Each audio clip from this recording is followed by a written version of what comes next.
Go. Hi, everybody, and welcome to Heathen Talk. Season 2, episode 13? 14. 14. Episode 14. I know y'all missed us last week. We just had pretty much all the things happen. It's not gonna happen, so we apologize about that. But we are back tonight, and we are talking about circles of obligation. What they are, who you're obligated to, and why it doesn't matter if you like it or not.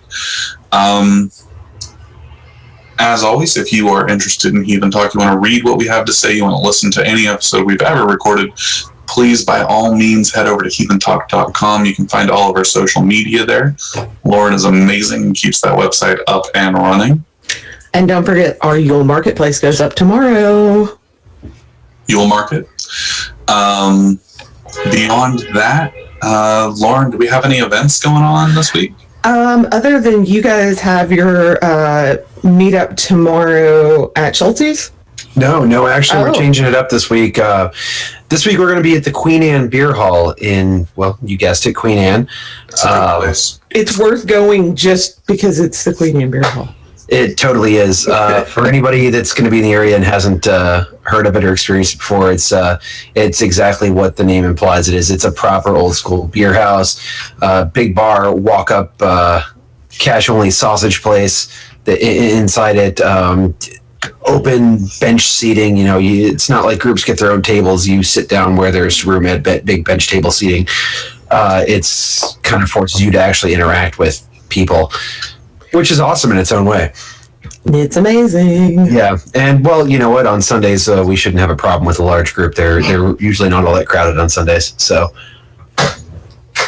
and that's all we got. If you have an event coming up, go over to Heathen Talk, click on events, let us know what you have coming up, because right now there's nothing on the calendar. But you definitely want to let us know, because there's lots of great Heathen events and meetups and stuff going on, and we want to promote them for you. So let us know. Well, and let's clarify here. Only let us know if you want to let everyone know. Yeah. If you don't want a whole bunch of people to show up, yeah, maybe don't tell us. Speaking of events that we promoted, Midwest Winter Moot was the bomb last weekend. So great to meet everybody. We had some fans come out and people recognized me, and that was kind of cool. But I want to just real quick, I'm going to hijack for a second. I got the coolest bottle of apple pie mead from Cato, who I know is listening because he's in the IRC right now. Thank you, dude. This is awesome.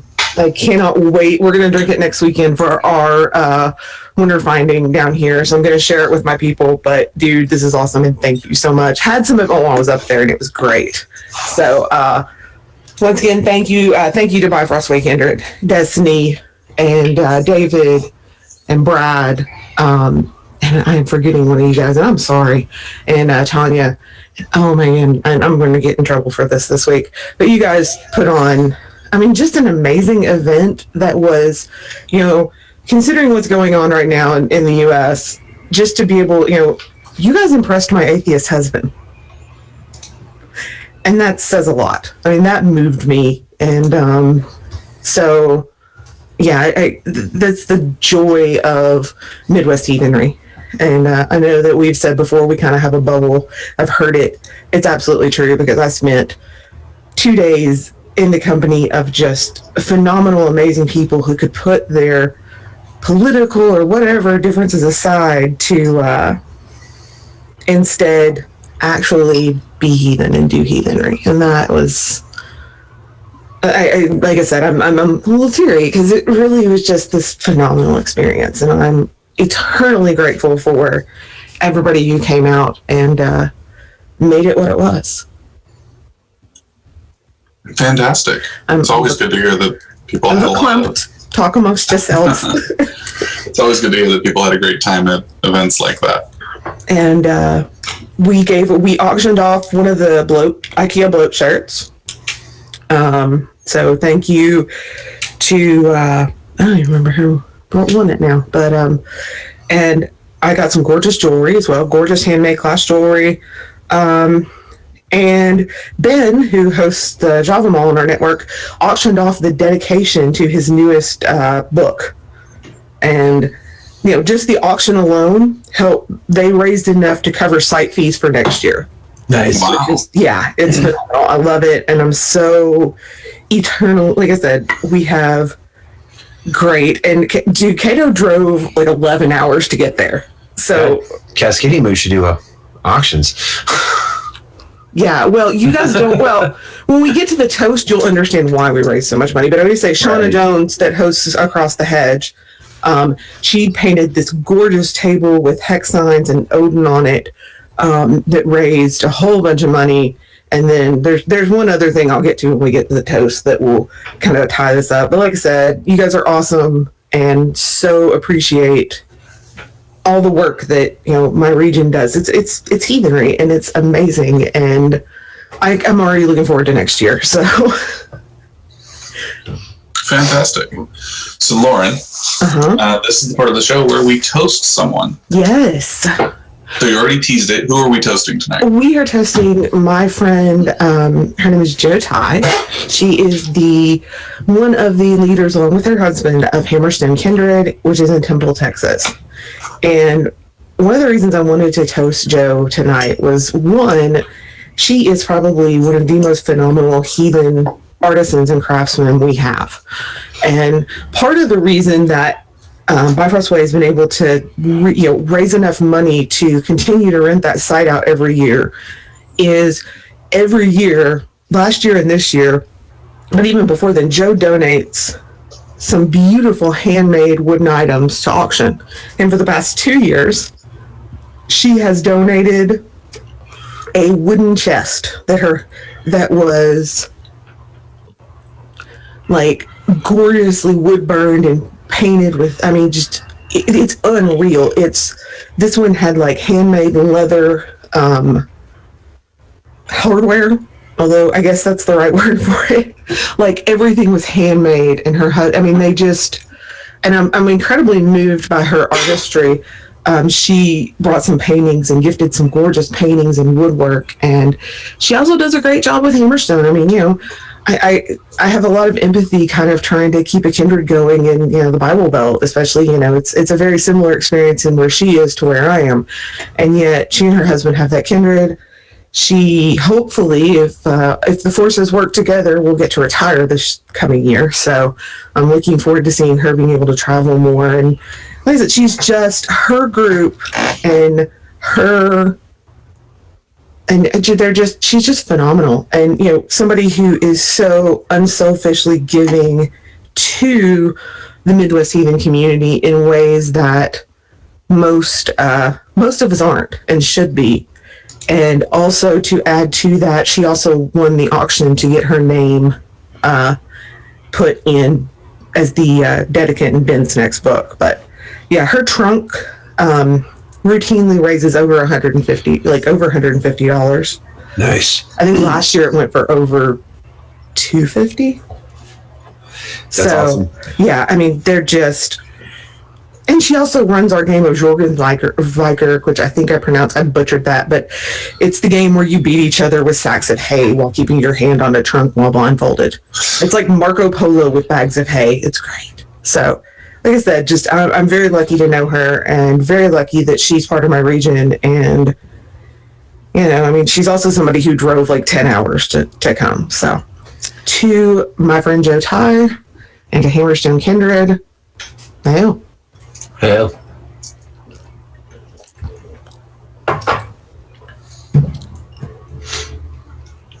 So Lauren, what are you drinking? I'm drinking something really cool. This is Sonoma Cider, and this is their sarsaparilla vanilla cider.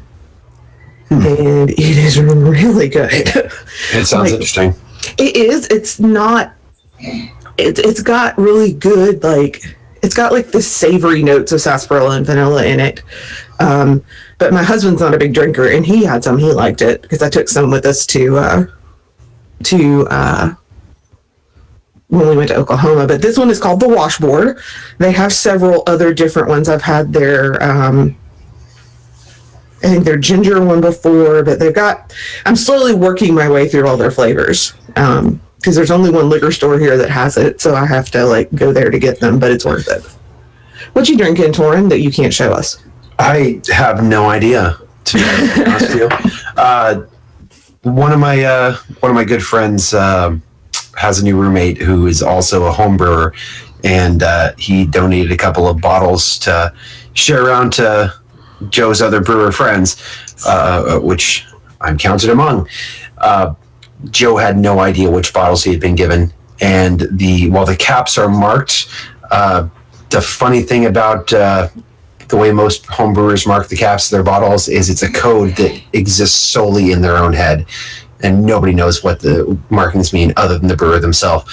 So I don't know what it is. It was a P on the cap, and I'm thinking that it might be implying that it's a porter of some sort, and it certainly has some characteristics of a porter. The color's right, and the taste is mostly there. It's a little bit thin for my taste, but long story short, it's fairly decent beer. It tain't bad, as they say. As they say. Josh? I'm drinking Left Hand's Wicked Juju. Imperial ale brewed with ginger. Mm-hmm. And with pretty much anything coming out of Left Hand, this is a really solid Imperial ale. Yeah, that's the one that has those really subtle background chocolate and coffee notes too, isn't it? Yeah, it hits you right on the front of the tongue with that ginger. Right. And then just a little bit later, you get this like coffee chocolate in there. It's really an interesting beer to drink. Yeah, no, I think I drank that one on air like a month or two ago. Probably. And it was delicious then too. So I actually really? Very good. You're drinking a better beer than me tonight. Real quick. So anyone who is a friend of mine knows that I routinely shit all over Sierra Nevada Brewery. I hate their beer. Hate it.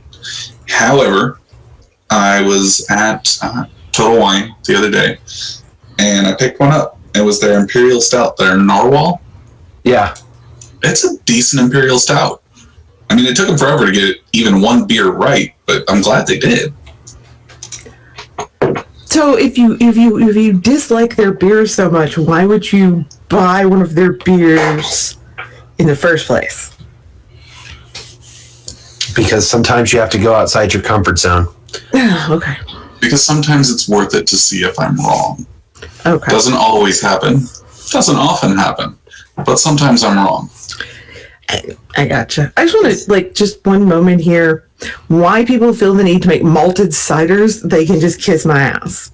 Because I'm really tired of, picking up a cider and thinking, oh, this looks interesting, and it's got freaking malt in it. Dude, no. Stop it. Okay. Well, it's a good thing to make. You just need to clearly market. I know. It's just I don't get beer anymore. I don't get so many things. Don't fuck with cider. Just leave cider alone for us poor celiacs. I mean, I've done that for Mead before to great effect. Yeah, once again, don't do that either. I will. If you're home brewing, that's one thing. I will continue to do it, and I will continue to encourage professional breweries to also do it and sell it, but just to clearly market. We can't. The thing is, though, right now, Mead is so popular here in general. I can't even get Mead here. All that they had at our Colonial Wine and Spirits here was Chaucer's. Fuck that. I've already dropped the F-bomb, and it's 14 minutes in. Sorry, guys. But don't worry. Chaucer's, you're allowed to drop the F-bomb. Well, I mean, if you are really hard up and there is nothing else and you do not have the equipment to make your own.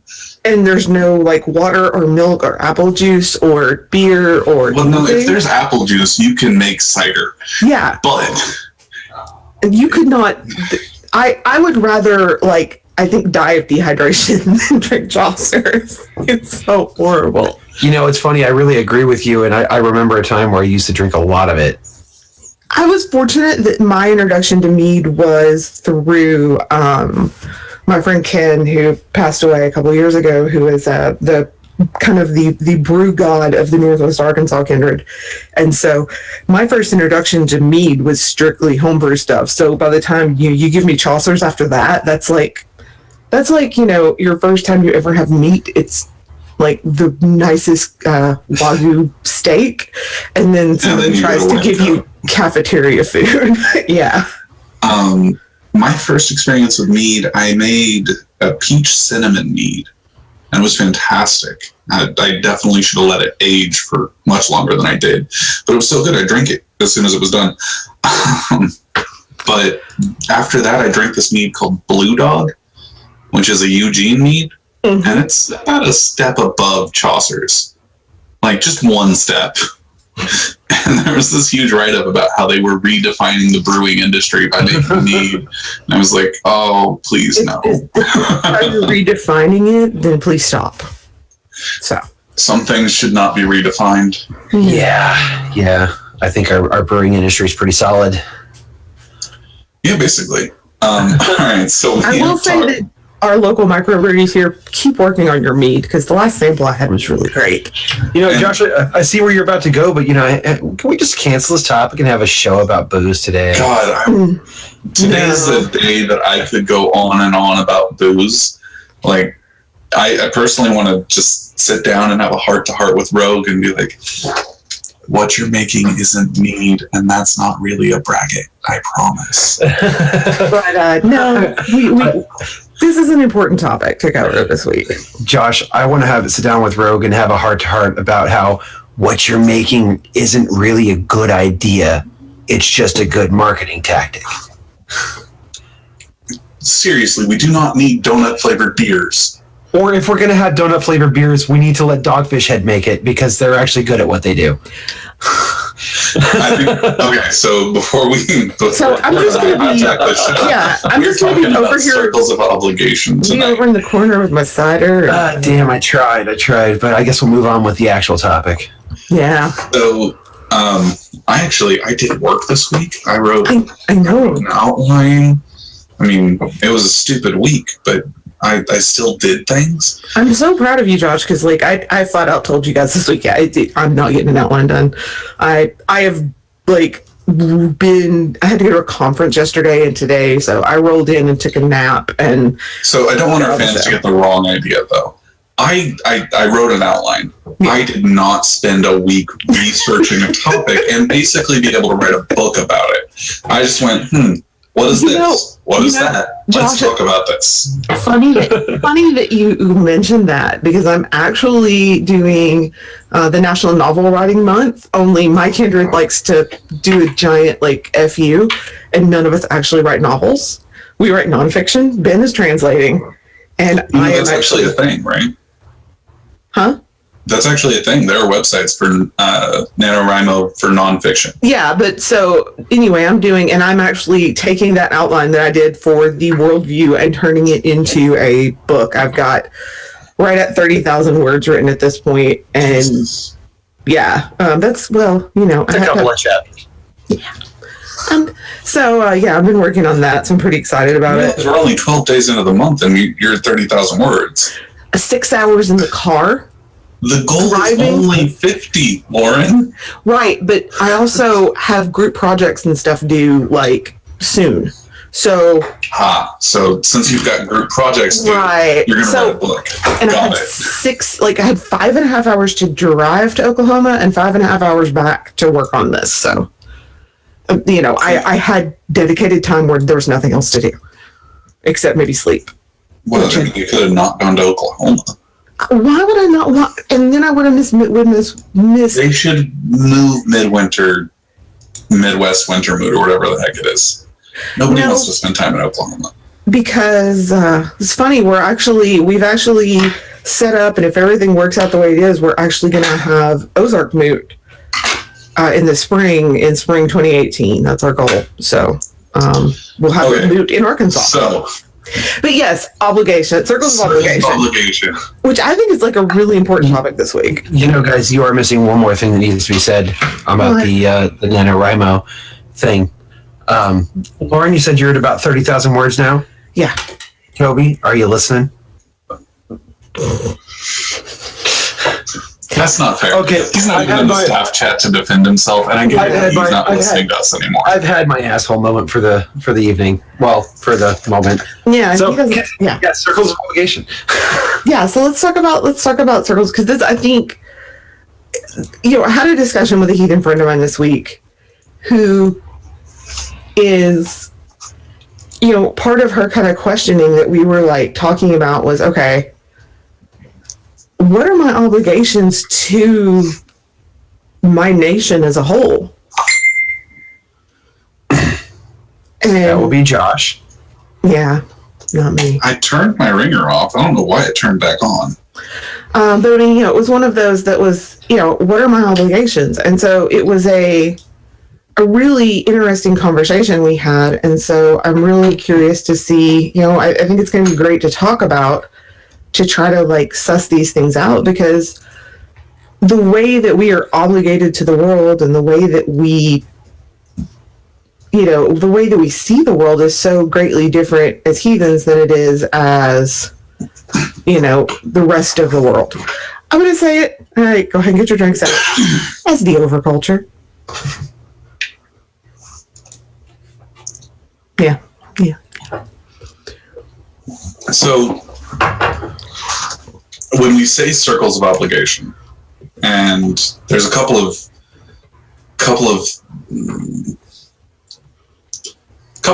very easy ways to misunderstand what we're saying. So I think we need to be clear on this. Yeah, absolutely. First of all, we put circles in plural, meaning we have obligations to more than one group of people. But specifically, when we say obligation, what do we mean? Torin, I know this is very much a pet subject of yours. You've talked about it in the staff chat. You've talked about it in the subreddit, mod chat. I'm surprised you haven't actually written a post on it.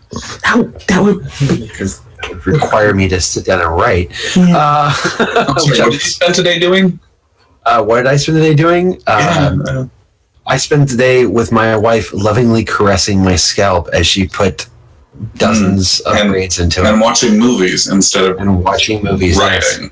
So you could have had your head massaged and been productive, but instead you're making a mistake in thinking that I was implying that I don't have the time to do it. I never implied that. Oh, children. So, all right. No, it actually really is an important topic, because you find so often when you look at the way people react to the world around them, both close in locally and out at a larger scale on the state, national, or global level, is you tend to see a lot of people trying to shove themselves into two groups. At least as far as heathens I see go. You either in. I'm going to say right now, I think that we as hosts are going to do our damnedest not to mention a single thing, if we can avoid it, about politics today. Because this is not a political topic. Right. But I am going to say that you do often see this attitude split along political lines. Being a more conservative attitude or a more liberal attitude politically kind of leads to the way people tend to view these circles of obligation, at least in my experience. Is you either have the people that really wall off and say that, I've got my people, these are who matters, I have no obligations to anybody else for any other reason. And then you've got the people that are on the other extreme of the spectrum that tend to behave as though they have an obligation to the entire planet, all the peoples on the entire planet, to make their lives better. And personally, I think that both of those are extremely short-sighted and wrong. Right. Because they miss the entire concept that we're trying to talk about today, which is the circles of obligation.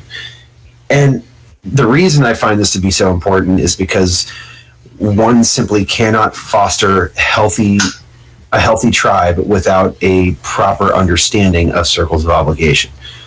I don't think you can have a healthy life as a heathen without understanding it. I think that it's detrimental to... Before I really understood, truly understood my obligations and all that, it was actually probably incredibly damaging to my mental health, trying to be everything to everyone, and being heathen kind of frees you from that. It's great.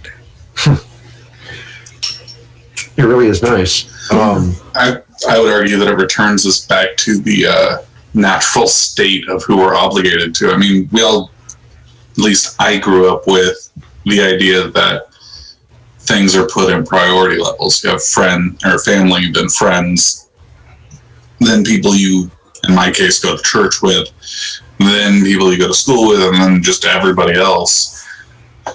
Well, you could sort of say that it returns us to, that natural state you're talking about, but I'd also say that I think we have circles of obligation to deal with that our ancestors never did. Yeah. And that's just the nature of society. I agree. Yeah. For example, one of those circles is global. And I don't think our ancestors really would have understood that in the way that we have to understand it today. Another of those circles is our descendants. And while I think our ancestors would have understood that, we have added layers of complexity to it. Things like, for example, climate. That's not a thing that our ancestors thought they had an effect on. And we know differently now. Well, I mean, our ancestors also weren't doing things like, mining coal and mass, the arch heathens definitely weren't. Right. And I think that's super important that we look at, there's just, but I think that one of the things that draws me to heathenry so much is how, I think if the arch heathens were faced with some of the same like realities that we have now, they would have adapted. Right. Well, I mean, to be fair, like, for example, an adaptation like that is, I say that the arch heathens wouldn't have had a conception of, climate change as a thing that we, owe our descendants in our circles of obligation to think about. But, the Icelanders kind of figured that out a little bit. To a certain extent. Granted, it took them completely deforesting an entire island before they figured it out, but they got there. So we've talked a little bit about what we mean, right? Right. Yeah. The other two objections I've come across when we're talking about obligation are people who don't feel obligated. Oh, that's just the person who I grew up with. That my brother and I have no relationship. Or people who don't want there to be an obligation. Here, I'm going to lay this out here. I don't feel like going to work most Mondays, but I go anyway. Yeah. I mean, there are a lot, for people who are, I kind of liken it to parents. They don't always feel like, getting out of bed and fixing their kid's cereal or whatever, but you do it because that's what you do. It's your obligation. And, I don't have the best relationship with my family. I don't really have but that does not negate the fact, I'm so vastly different from, my family's mostly evangelical Christians. But that doesn't negate my thoughts on the matter that I still have an obligation to them because they are my family and they are, whether I want to or not, what they do, their luck is going to affect me, whether I like it or not. And that's, I don't have to want to be obligated. I don't have to feel obligated for, that to affect me. Right. Well, so when we're talking about not wanting to be obligated, we're talking about not feeling obligated, right? I think we're really talking about action. Yeah. For instance, my mom is not heathen, which is shocking, I know. But when I was talking to my mother and trying to explain the gift cycle, right, and how it can be binding even to family, and it is binding even with family, especially with family, the primary objection I got from her best friend, her best friend's daughter-in-law, were, can't a gift just be a gift? Can't I just give you something without there being an obligation? Yes. Really? I disagree. I disagree as well. I think that you can give someone a gift outside of the gifting cycle. Well, I mean, I think that there are times when I can give someone, especially someone non-heathen, that I can give someone a gift completely out of the gifting cycle. I can give someone something, not just a gift, but even they have to opt out of the gifting cycle. Like the gifting cycle only commences if a gift is returned. Right. If I give you a gift and you don't give me anything in return, then you've broken the gifting cycle. There's no gift cycle between us. Right. That's what I'm saying. I can give a gift to someone knowing full well they're never going to be able or won't give something back to me, not expecting the gifting cycle to actually commence. Because a cycle implies, more than one action. I disagree. Just because a gifting cycle isn't maintained doesn't mean it wasn't entered into. I completely, 100% without exception, believe in the concept of a gift demands a gift. And the fact is, if I do give somebody a gift, or the fact that they don't reciprocate doesn't mean that the cycle wasn't entered into. The fact that I may give them another gift in the future, eventually I'm going to get to the point where the gifts aren't being returned and I'm going to stop giving because the gifting cycle isn't being maintained. The cycle is there whether or not they engage in it. But at the same time, there are people who I engage, who I give gifts to knowing full well that I'm not going to get anything in return. And it's not about, and then it becomes less about the gifting cycle and more about the maintenance of frith, which to me, that is where your obligation comes in. I'm going to give a gift to family members who may not give me a Christmas gift, but I'm still going to give them a gift because it's helping maintain my relationships. Or, I'm going to give gifts to, my cousin's kids. They're not going to give me a present, but I'm doing it because I want to build that frith we have between us. I want to build the bond between us, and giving them that gift is building that bond, which is something, well, that's a whole other argument that I've had with people this week, but about whether or not frith is inherent or not. But the point still being, I want to, there are gifts that I'm giving that have very little to do with the gifting cycle and everything to do with either obligation. These are people in my inner circle, or, they're in one of my closer circles of obligation, and I want to maintain that relationship. Or, there are times I give people things that, have, like I said, I don't expect. Like I said, I think it also goes into what, personally, I feel the gifting cycle has a lot to do with what your expectations are and why you're doing it. It's entirely possible we're arguing semantics here, because frith itself is essentially a gifting cycle. Right. So by you giving gifts in order to help build and maintain frith is essentially part of the gifting cycle. See, I think that I just don't agree with you on that. I think that there are some gifts that are given because we're dealing with the overculture. Where, to me, I don't know, I have a hard time thinking I'm engaging in the gifting cycle with someone who has no concept that I'm engaging in the gifting cycle with them. Well, just because they don't think it be like it is doesn't mean it don't do. But oh God, Torrin.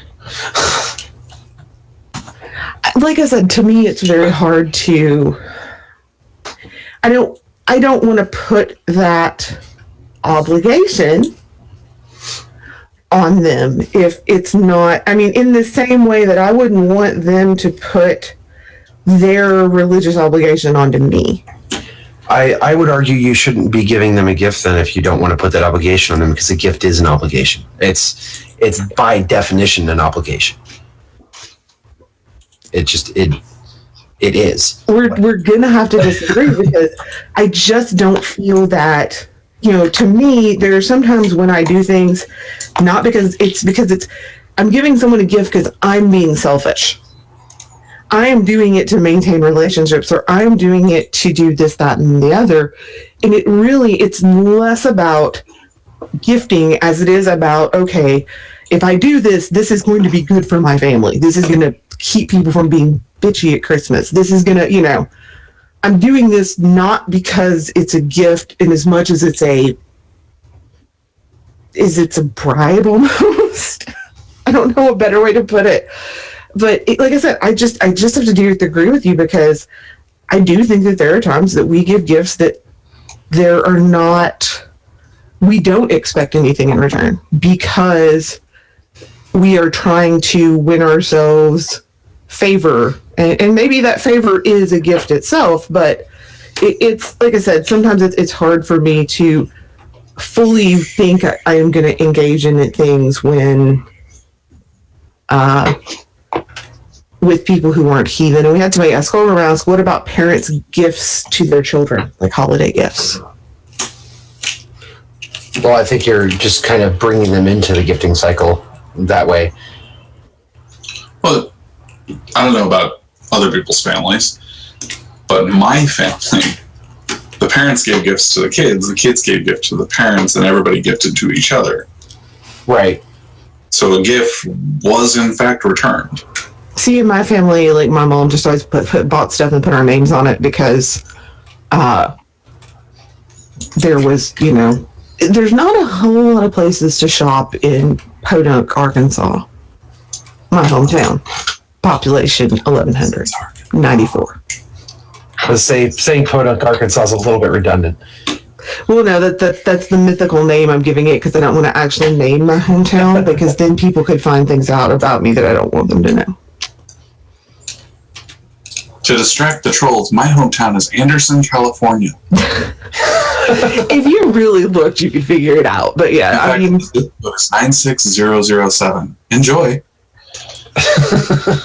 Yeah. But yeah, I mean, it's I don't know. I think it's very complicated, but the point still remains that you still have obligations. Right. And I think, in all honesty, I think you and Torin are saying the same thing in different ways. I just think Torin's wrong. Naturally. And I'm sure he shares that opinion. That's what we do. So, but when we're talking about this, right, I mentioned before, we put that circles in plural. It's not a circle of obligation. You're not obligated to one group of people, which implies that while everyone will talk about inner yard and outer yard and heathenry, having circles of obligation implies that there are levels of inner yard and levels of outer yard. Absolutely. Even within, I would argue, certain definitions of groups, you're going to have multiple levels. Family is a great example.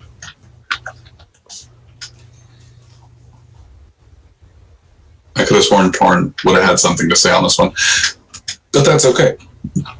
Are you still with us? I'm here. Okay. I just want to make sure, because, technical difficulties and all. Yeah, I mean, the level of obligation I have to my husband versus the level of obligation I have to my cousin are completely different.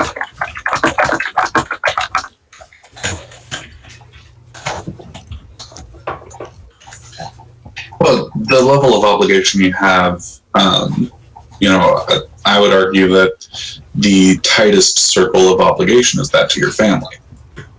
And that's where everything starts. You have your obligations to those that you are related to through blood or marriage, right? Or oath, in the case of adoption. I would argue that those you are. I was thinking when adoption, that's a different one. In case of I was specifically stating adoption here. That was a specific oath type, not just but yeah. Because adoption is just as valid. Well, yes, but what I was getting to was you have that initial circle of obligation. Those people, you're obligated to above anyone else. If my little brother needs a job and Torrin needs a job, I'm going to make sure my little brother gets one before I make sure Torrin gets one. But how far? Okay, so we talk about family though. how far out does that go with family?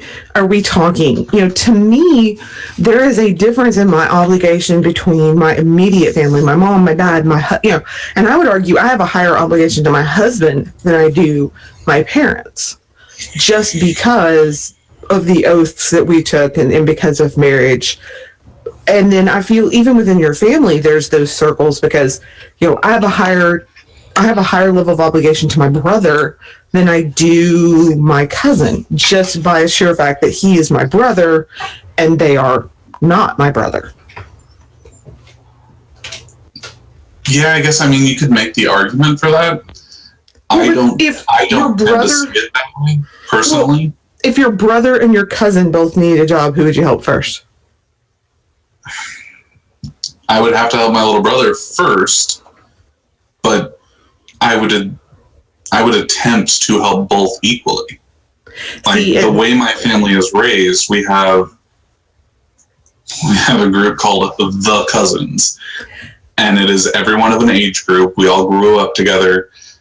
My cousin Tiana and I are as close as siblings, And see, whereas in my family, I saw my cousins twice a year. They're not, I don't have that close relationship with them like you do. I saw my cousins at Christmas in the summer, and that was pretty much it. So I don't have a close relationship with them. I don't have that relationship where I'm like, I'm going to do, like I said, if I love you, and I know my cousin listens to the podcast, Carly, I love you, and honestly, I feel more obligated to you than other cousins, but if it were down to my brother or my cousin, my brother is always going to come first. If it were down to my parents or my aunts and uncles, my mom and daddy are coming first. That's just, and that also has to do, I don't think there's a right or wrong answer on that either, because it's going to depend on family dynamics. You may have family members that you don't know at all, but you have some level of obligation to them. I have a cousin that passed away recently, and he is someone I haven't seen in 10 years. Never particularly close to him. But that doesn't mean I didn't contribute money when his family needed it, when he had cancer. And I don't like the guy, But I still had that obligation because he was my family, he was blood. Doesn't mean I have to like it or like him or like all the people I am obligated to, but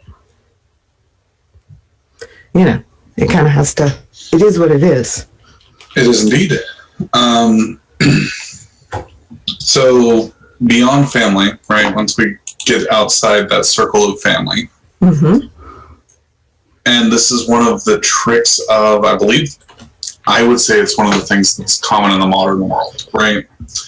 We have family that is separated. We have what we define as our family, mom, dad, brother, sister, and then our extended family, grandma, grandpa, cousin, uncle, great uncle, And then for heathens, we add this extra layer on there of kindred, hearth, and tribe, right? So I would argue that tribe would be that next circle out.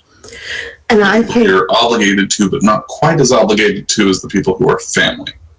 I think that that's also going to be very contingent on how your group is structured, how your oathing is structured.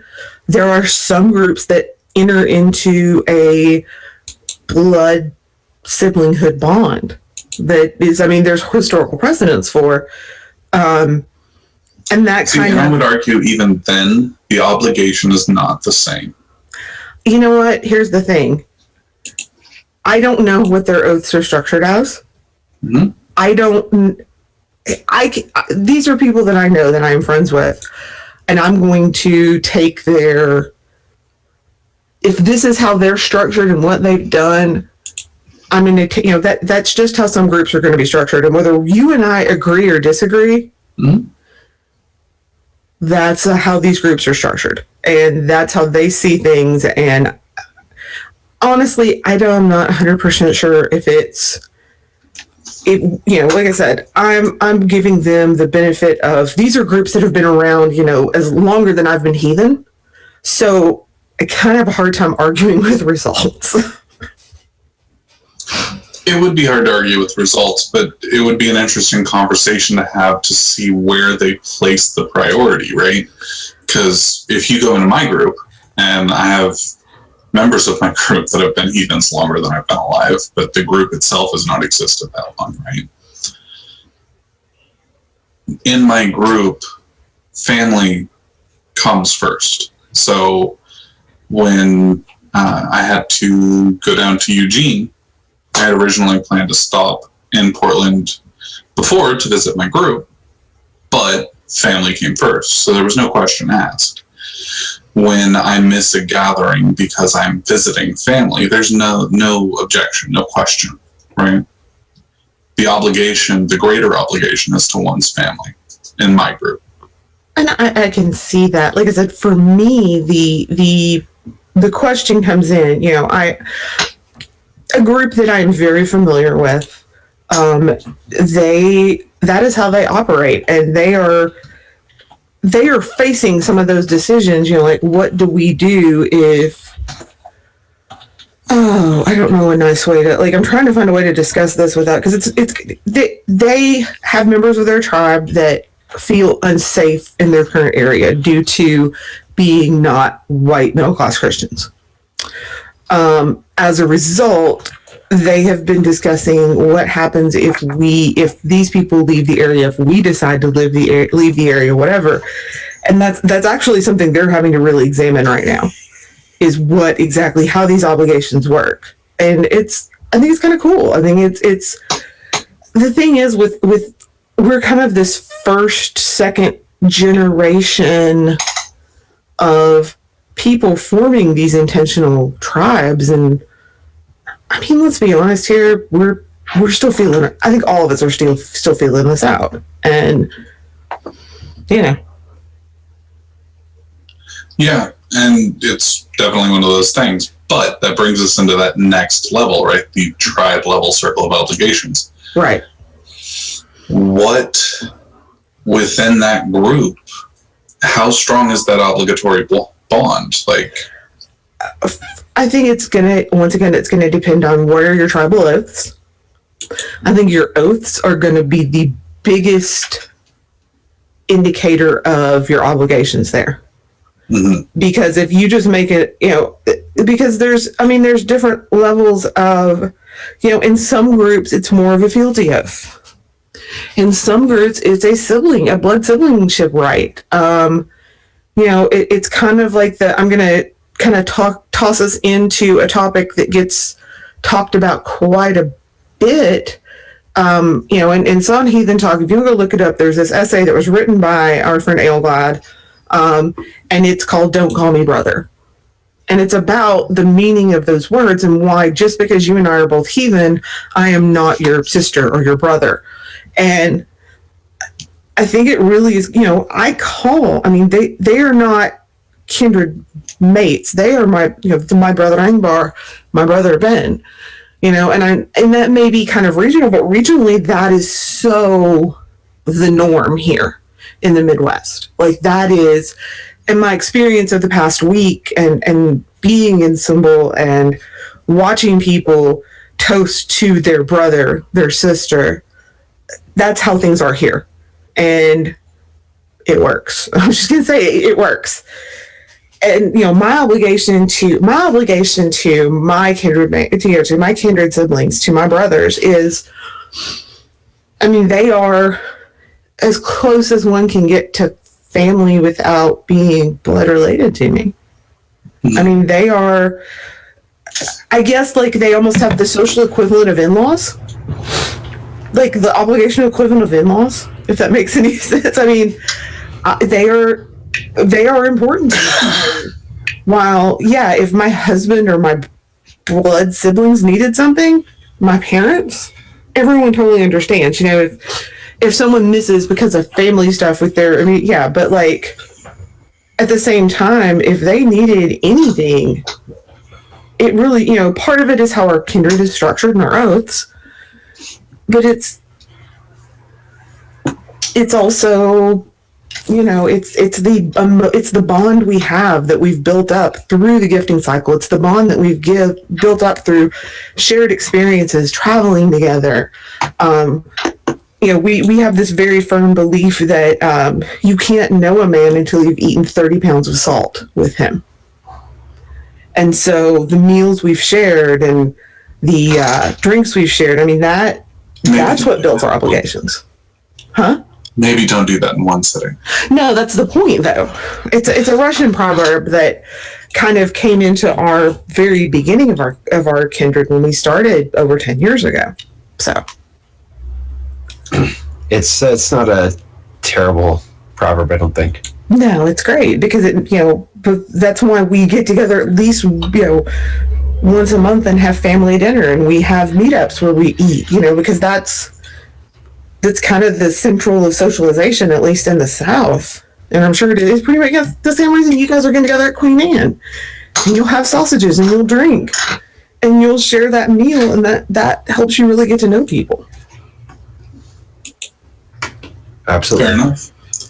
So, Torin, we're talking about the obligation one has. We made the separation between the inner circle, the family obligation. Right. The next circle out, I would posit, is the tribal or kindred at Hearth, whatever the heck your heathen group is calling it. That is the next circle out for obligation. And your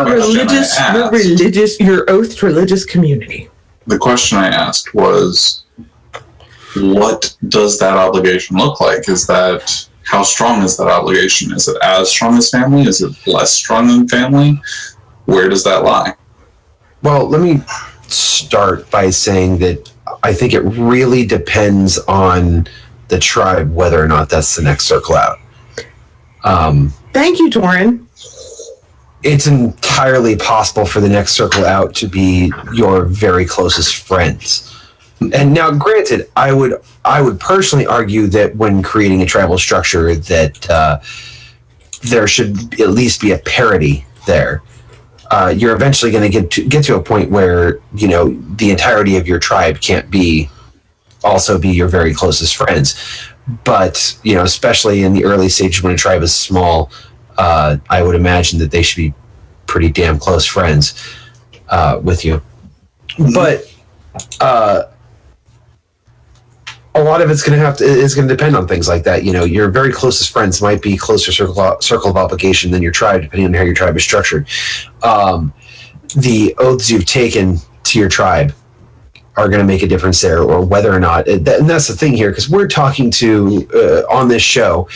We're talking to people that may not be structuring their tribes in ways that we would necessarily agree with or even recognize.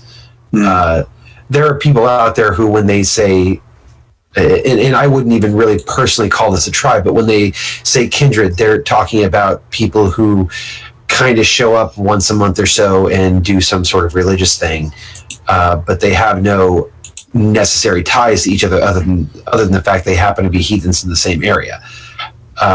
I've known solid tribes that started that way once they realized they were doing it wrong, but that's still, a fact.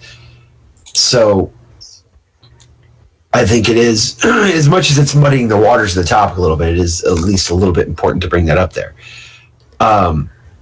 Personally, for my people, I would say that, the idea of tribe and the idea of my closest friends are two different circles of obligation that are of a parity with one another.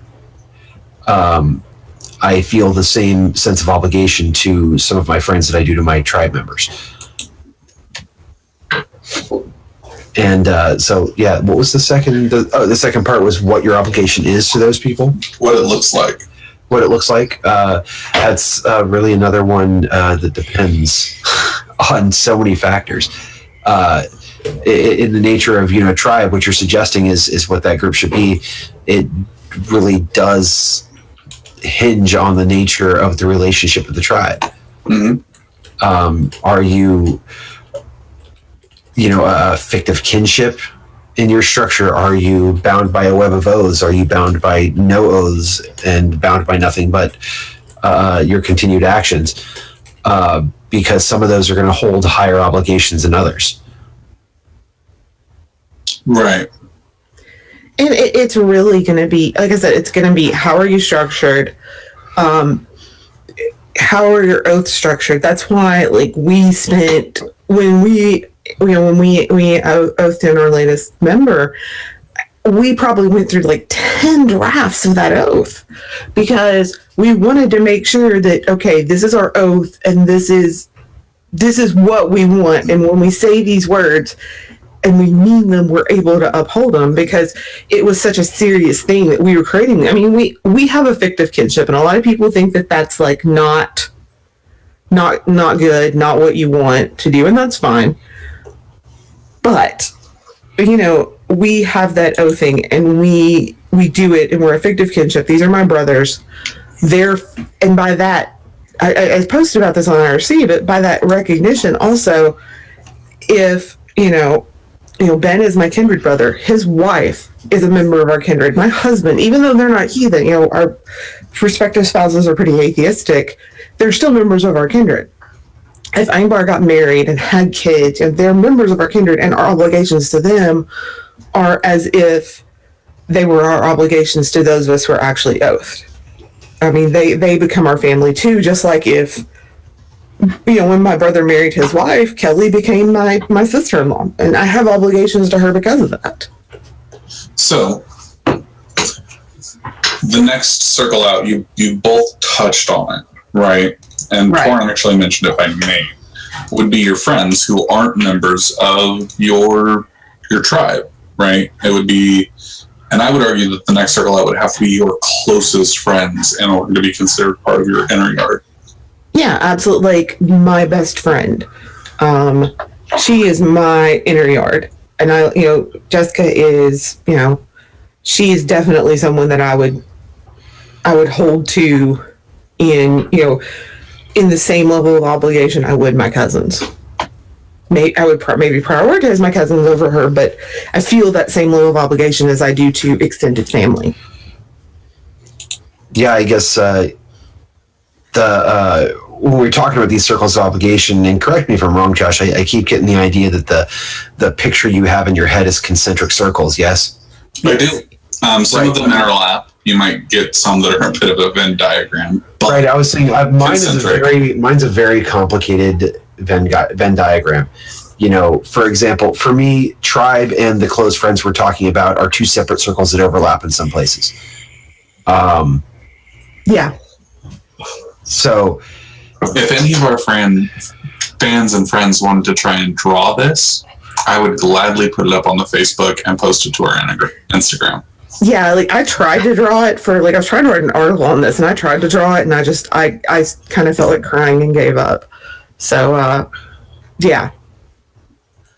But yes, friends is one that would interlap with the other circles, right? I have friends that I consider family.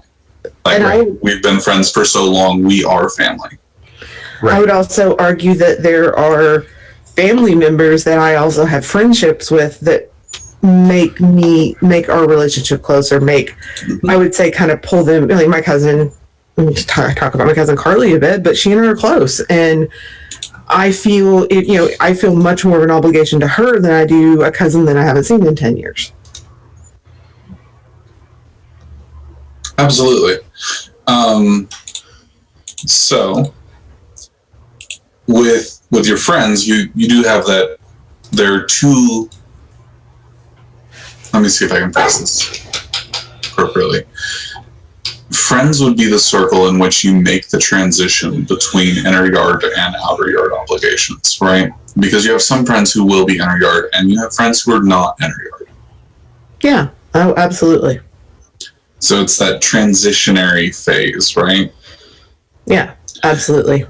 When we're talking about obligations to people who are outer yard, and friends is the group that is easiest to make this distinction in, where do you see that obligation shift? Because if someone's in your inner yard, you have obligation to them. If they're in your outer yard, you may not. I disagree. Because I do think that to me, there's the inner yard, the outer yard, and then the wilderness. What is like completely outside the boundaries. Mm-hmm. And I feel like I have an obligation. It may be uber small, but I do have an obligation to those in my outer yard compared to those that are in the wilderness. If it's something that I consider in the wilderness, and that's how I visualize it. Mm-hmm. That, to me, I feel like I have an obligation to, I feel that, while my neighbors, my immediate neighbors, my homeowners, well, it's not a homeowners association, my community association. I live in a tiny little neighborhood. It's basically 2 blocks, and there's maybe 25 houses in my neighborhood. It's really small, but I feel like I have an obligation to them, and I don't consider them my inner yard. I consider them my outer yard, but I have an obligation to them. I don't put someone in my out, because to me, like if you try to visualize it, which I want to kind of side digress for just a second when we talk about inner yard and outer yard. Heathen talk, make a digression. I know, man. That never happens. But so in the way that farms were set up in arch heathen times, especially Iceland is where we have a lot of this. You would have your farm, and it would be fenced, and it would be considered claimed area. And then you would have kind of the inner yard, which would be like the actual area that was to a greater degree more protected. It had better fencing. And that's where your kids would play. You wouldn't necessarily send your small child out to play in the fields. But those fields, that area that you have claimed and taken from the wilderness, you have some obligation to. Otherwise, it's going to go back into the wilderness. So that's why, to me, my outer yard, I still have obligations to. They may be minute, but I have obligations to keep that outer yard from becoming the wilderness. That's how I have always understood it. That's how my tribe understands it, and I'm right. So I disagree with that characterization personally, but that I'm right. No, that does happen occasionally. I even admit it sometimes. Yeah, no. No, I mean the characterization of that you're making is your analogy of inner yard and outer yard. Outer yard is the wilderness. No, it's not. It is not, because outer yard implies yard. Versus wilderness, so which is outside of society. I'm going to disagree with you both and agree with you both. Outer yard contains the wilderness as well as that space between the inner yard and the wilderness. When we look at, and we can actually draw direct examples of this from settlements, right? You have the settlement, which you could consider the inner yard. Then you have the area cleared around the settlement, which would be for protection, the border, the delineation between our space and the wilds. So the outer yard is that place that includes the wilderness, but it also has a space that is not necessarily dangerous, is just less safe than the inner yard. See, I still disagree. Having grown, I guess because the way I see it, because once again, circles of obligation, I just see, to me, and maybe, once again, I feel that what the wilderness, the danger, the full-on wilderness is that which been cast out of society, and I have zero obligation to that's what's been cast out of society. But I still hold obligations to society as a whole. It may not be much, and that's kind of the problem that my kindred has been having to discuss. But like I said, we're just going to disagree on this, because I really feel like there's a difference between being outer yard and being outlawed. And that's the distinction I'm trying to make. There is that which is outside of society, which is the outlaw. which is I'm gonna interrupt. removed versus Well, outer yard. everybody else is. Go ahead, Josh. Yeah. So I'm gonna interrupt, and Torin, you made a point, and I want to hear why you disagree. Okay, that's what I keep trying to do. Sorry, I didn't mean that to sound nearly as bitter as it did. Uh-huh. It's okay. I have to pee, so you Go ahead. talk. So the whole point of outer yard and calling outer yard wilderness isn't to say that everything in the wilderness is bad or evil. It means it's not necessarily to be trusted. When you are in your inner yard, that is the place where things are trusted. That is the place where you are implicitly safe. That is where there is no danger, because it is your inner yard, because it is the place of you and your people that you are controlled. The outer yard, being the wilderness, is a place where you cannot necessarily feel safe. It doesn't mean you're not. It means you can't assume it. And so what I'm trying to say here is that you don't need to create this strange middle definition between inner yard and outer yard, because the outer yard isn't necessarily an evil place, and it's not necessarily a dangerous place. It's just a place where you have to be expectant of it. But where I'm trying to draw the distinction is between the outer yard and the outlaw. That which has been removed from society, that is where Well, that's the whole point, is that the outlaw is in the outer yard. That is one of the reasons that you cannot necessarily trust yourself to be safe when you are in the outer yard, is because there are perfectly good and reasonable people out there that you just don't know yet. And there are also outlaws out there. There are also dangerous, unlawful people. The point is, you don't know when you're in the outer yard. So there's not a mythical place where all outlaws go and is full of nothing but outlaws. They are everywhere that is not the inner yard.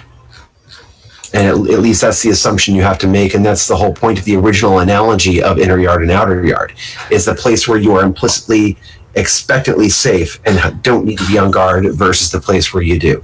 Hang on. Y'all keep talking. I got notes here from our study group. I don't want to bring something up, but I got to back it up with actual facts. So y'all keep talking. Okay. So I don't know how much of that.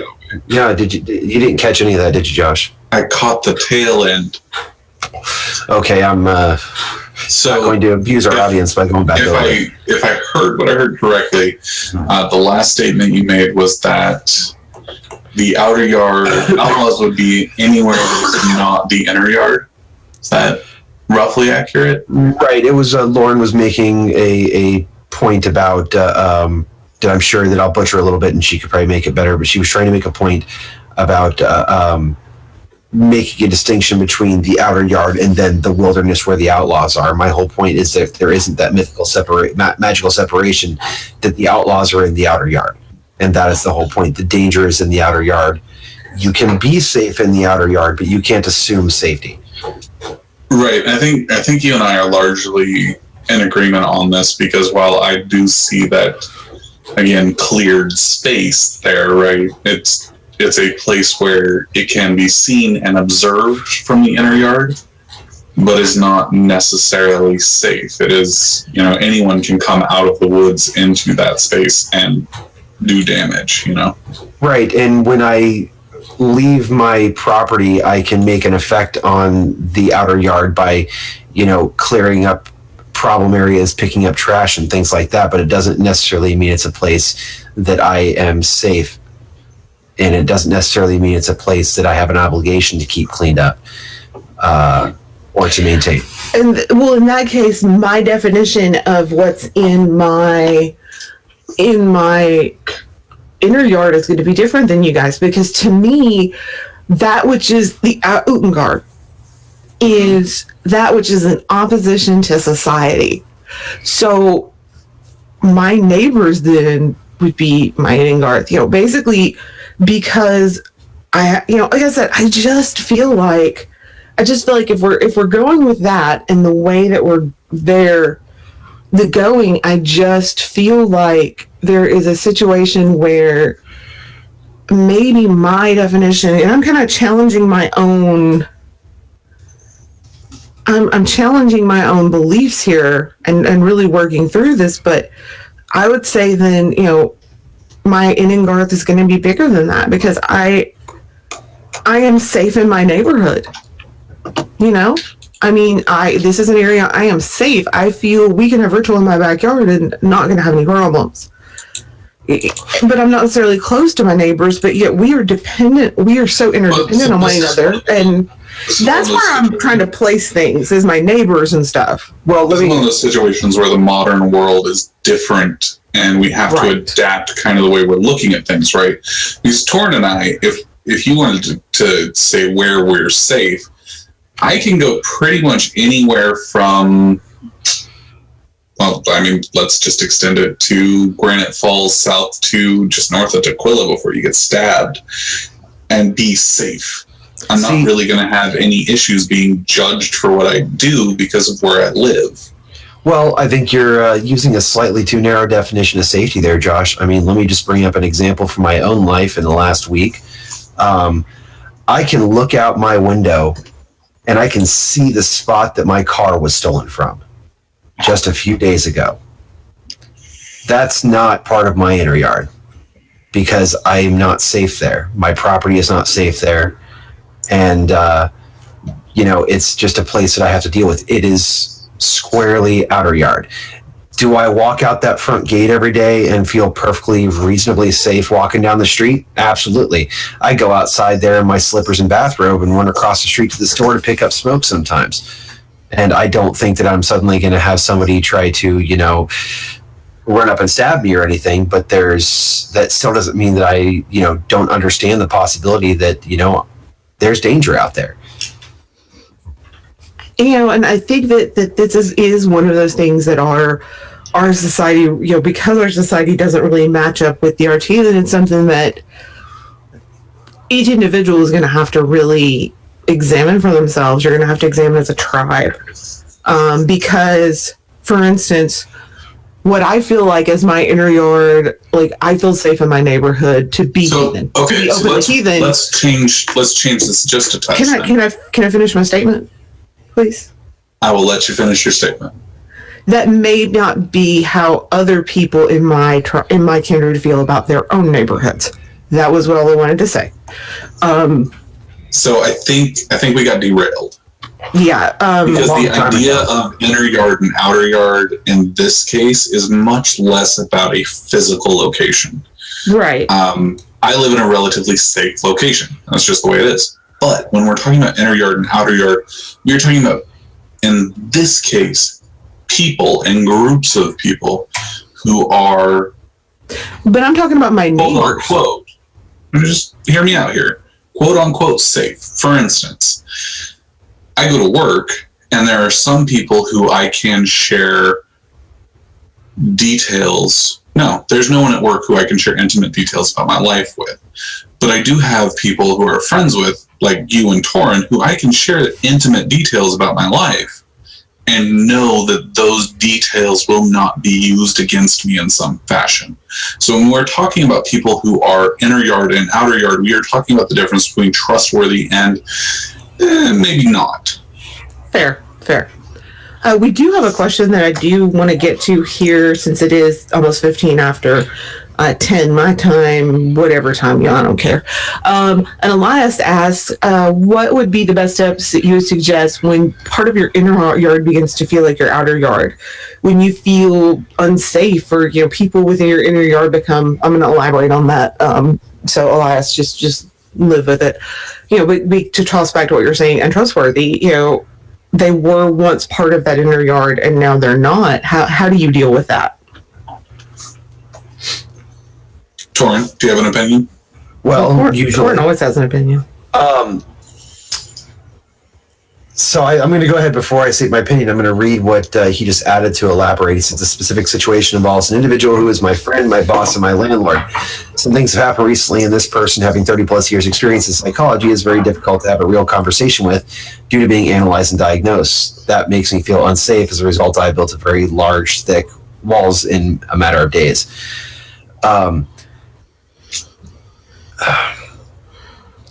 That one's, that's a situation of you kind of, in certain areas, especially when it comes to friends, you have the agency of deciding what inner yard and outer yard is. And it is entirely possible for non-family to pass in and out of that area at your own discretion. I mean, obviously it shouldn't be, something that changes week to week, because if it is, then you're not understanding the concept correctly. But if you have a person and you can't seem to figure out what the problem is, or if you do figure out what the problem is, you can't figure out a way through it, then that person might have passed into your outer yard. It's possible. It happens. I mean, the way I kind of look at it is, if you look at the arch-heathens, there you have groups of people who are once the best of allies who become enemies. Who you used to trust can be betrayed, especially when you're looking at that non-family factor. My ex-husband was my inner yard. Not anymore. I wouldn't trust him as far as I can throw him, and dude's like 6'8". So, inner yard and outer yard, when it comes to people, is about actions. So much of what we talk about and what we do as heathens comes down to action. We are our deeds are actions, et cetera, right? And so if someone is doing something that actively places themselves in the outer yard, then you have to take a look at that and allow them to place themselves there. Yeah. If someone is betraying someone's trust, is not a passive action. It is an active action. It is something you are doing that causes you to no longer be trustworthy. And when we're talking about this level of connection, and we didn't even get into the various levels of the outer yard, whether it's, friends, acquaintances, outlaws, the enemy, or unknowns, it's about action. They haven't done anything to earn their way in, or they've done something to earn their way out. And if you refuse to let them earn their way out, then you're poisoning your own inner yard. Absolutely. And something here, it's yard and outer yard, but it's about being a little bit more specific than just saying that. And what you're dealing with here is a change in the levels of obligation owed between the two of you, because there sounds to me like they're not keeping up with their end of things. Obligations, and when we talk about the gifting cycle, isn't just about tangible gifts. The gifting cycle is about the relationship that fosters, and if the relationship is dying or becoming poisonous, then they are passing into further and further removed levels of obligation. And I also want to say that, especially when you're coming into a situation where your level of obligation conflicts, that's a problem that I see frequently.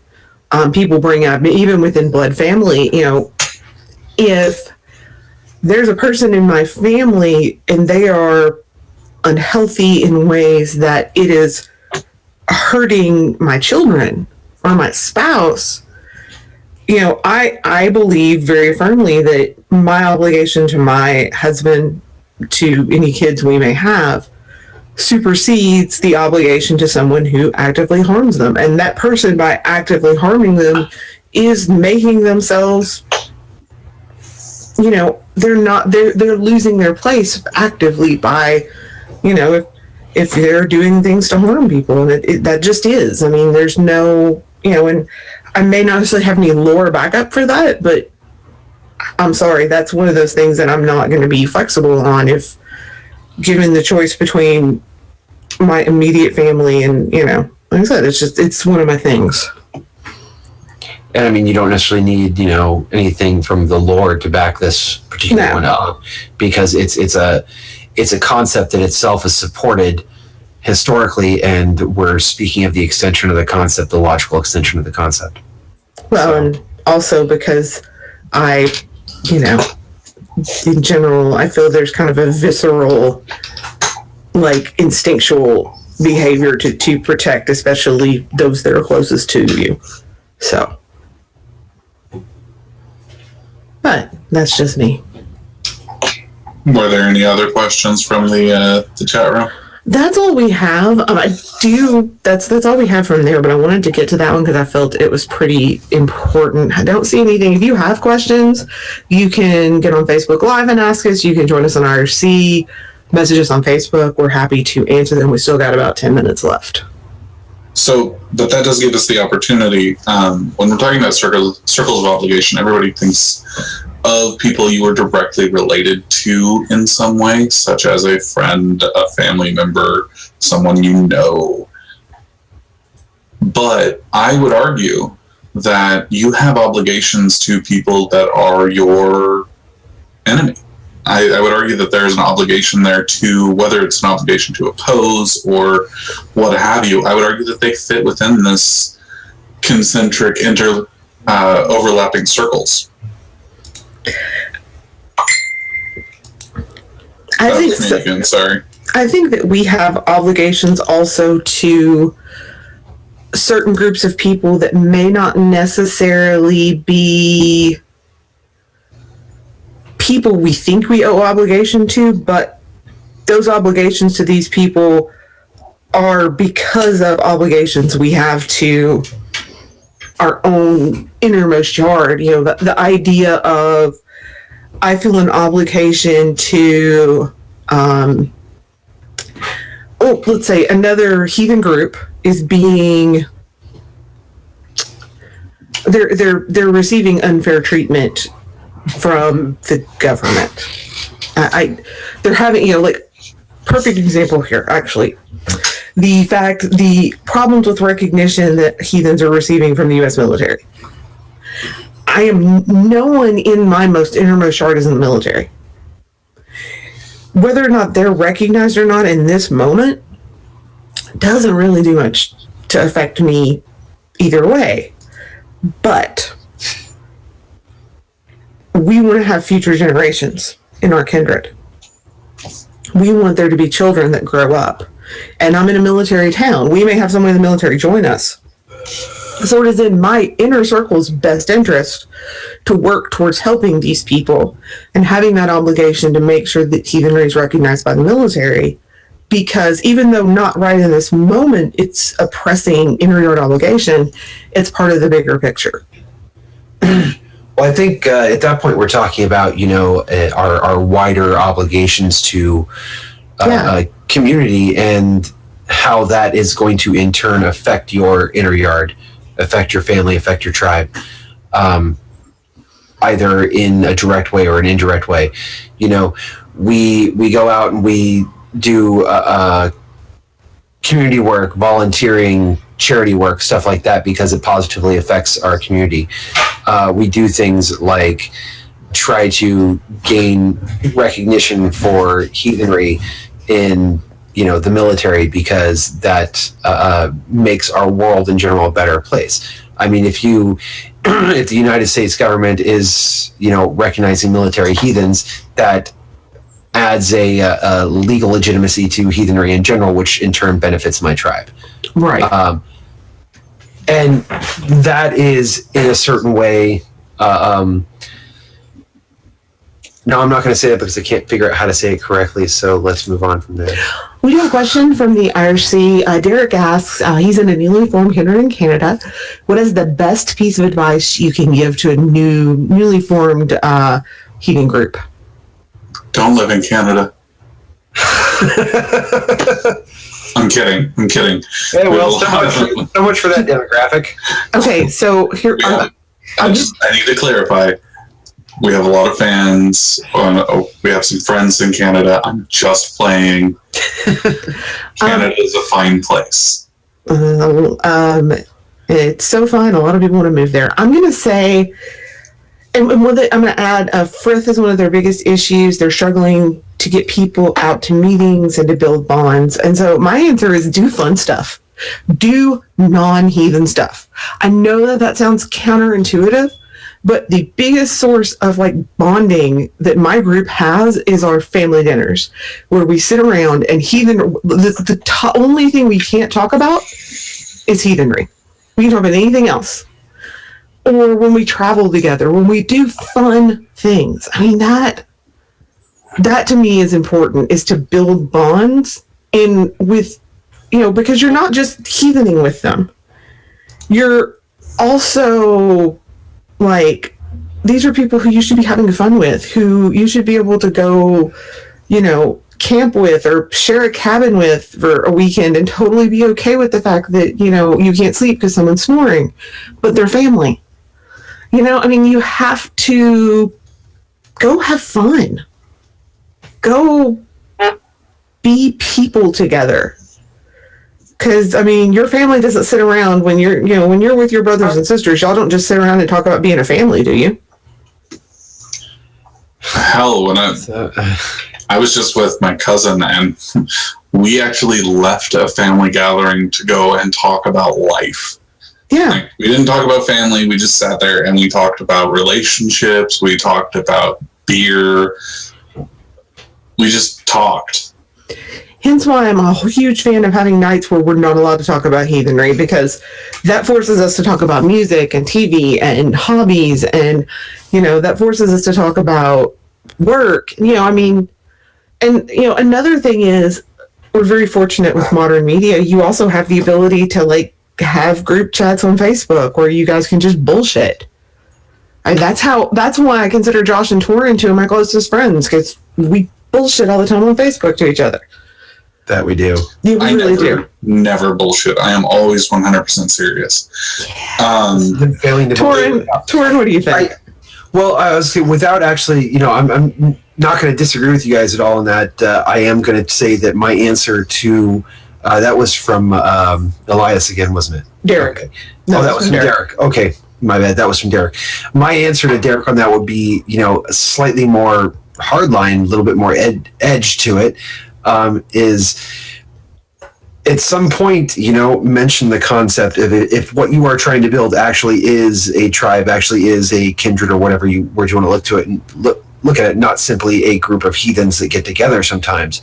If you're trying to build an actual group like that, perhaps make a point at some time about the obligations that are required of such a group like that forming. Throw that at the group, see who it sticks to, and those are the people that you form your tribe with. This does not have to be a quick build-up. You do not need to have 10 people or 20 people in your first year. No. If you have 3 people in your third year, you're not doing terribly. 10 years, 3 members, and it's great. But, because growth is good, but positive growth is better. You need to surround yourself with people who are actually worth surrounding yourself with. And those people that are having a hard time bothering to show up might be wonderful people that you really like, but they might not necessarily belong in your group, in your tribe. They might be the type of people that your tribe invites around because you kind of like them, and sometimes they'll show up. There are people like that are, tertiarily involved with my tribe. They're not in my tribe. Some of them never will be. And that's fine. They're our friends, but yeah, we have You shouldn't talk about me like that on air. we have. For the record, Josh always shows up. Yeah, and we have FOKs here, Friends of the Kindred, and they're people we invite. One more question I want to get to before we go off air. This is from Highland Heart. Are the things that positively impact community really obligations, or just ways of building luck and reputation? And if they are obligations, what makes them so? The answer is they are both obligations and ways to build luck and reputation. Yeah. They're obligations because you are... What makes them obligations is the fact that in order to be actively heathen, you need to do certain things. Heathenry is action.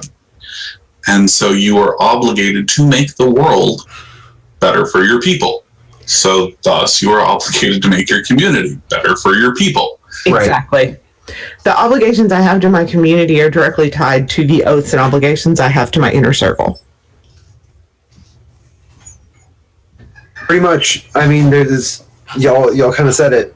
Because we're awesome.